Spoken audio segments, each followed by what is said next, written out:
যাদের ফেসবুক বা প্রোফাইলে এরকম ভাবে ওয়েটিং লিস্ট লেখা এসেছে বা নোটিফিকেশন দিচ্ছে, তাদের জন্য আজকের এই ভিডিও।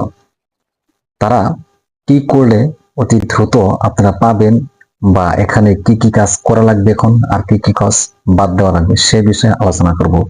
তাই আলোচনাটি বুঝতে সম্পূর্ণ ভিডিওটি দেখবেন যাতে আপনার ফায়দা হয়। আর যদি নতুন হয়ে থাকেন তাহলে সাবস্ক্রাইব করে পাশে থাকবেন ইনশাআল্লাহ। তাহলে শুরু করা যাক। প্রথমে আপনার যদি ওয়েটিং লিস্ট আসে, ওয়েটিং লিস্ট কাদের কাদের দেওয়া হয়েছে সেই বিষয়ে বলছি।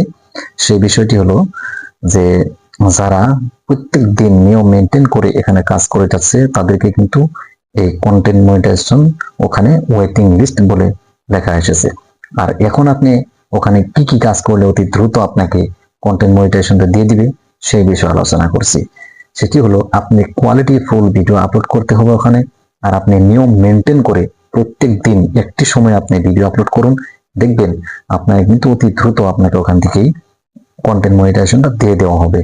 আর যদি আপনি সময় মেনটেন না করে কোয়ালিটি ফুল ভিডিও বা অরিজিনাল ভিডিওগুলো আপনি যদি আপলোড না করেন তাহলে কিন্তু আপনাকে এই ওয়েটিং লিস্ট দিছে বলেই যে আপনাকে কন্টেন্ট মনিটাইজেশন দিয়ে দিবে তা কিন্তু নয়।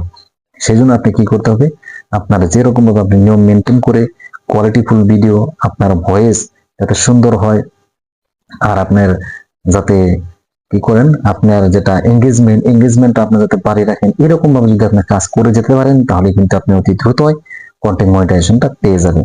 আর যদি আপনি আজকে চালেন এই টাইমে আর 9টা বাজায়, কালকে চালেন আবার আরেকটা বাজায়, এরকম ভাবে যদি আপনি করেন তাহলে কিন্তু আপনি এখান থেকে অতি দ্রুত কন্টেন্ট মনিটাইজেশন পাবেন না। আশা করি বুঝতে পেরেছেন। আর যদি আপনার ওয়েটিং লিস্ট আসে নাই তাহলে আপনি আপনার যেটা অরিজিনাল ভিডিওগুলো আছে সেই অরিজিনাল ভিডিওগুলো আপনি আপলোড করার জন্য চেষ্টা করুন। ঠিক আছে, আশা করি বুঝতে পেরেছেন। আজকে এই পর্যন্ত, অন্য একটি ভিডিওতে আপনাদের সঙ্গে